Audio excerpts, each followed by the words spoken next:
Biblia inasema, kuna sehemu inasema kwamba ukishupaza shingo ikivunjika haiwezi kurejea tena. Lakini kama ukiweza kujipanga ukamlingana Mungu, ukatafuta kuishi kusudi lake, huko ni mafanikio. Kwa hiyo watu wengi ambao tumejikuta, sisi tuongele sisi waamini ambao tumeokoka, tunamwamini Mungu, tulianzia hatukuzaliwa tu kwamba tumezaliwa tumeokoka, tumetoka kwenye imani, umeelewa? Tulipita maeneo tofauti. Na Roho wa Mungu akatusaidia. Ni rehema na neema za Mungu zimetuweza kutupa nafasi kufika.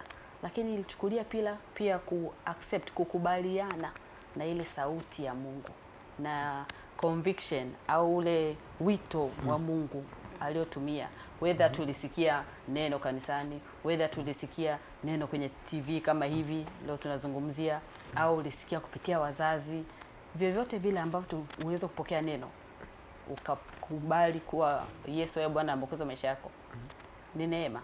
Kile kitendo cha kukubali na kutii na kuanza kumfuata, hiyo ni hatua kubwa sana. Hii ni Fata TV.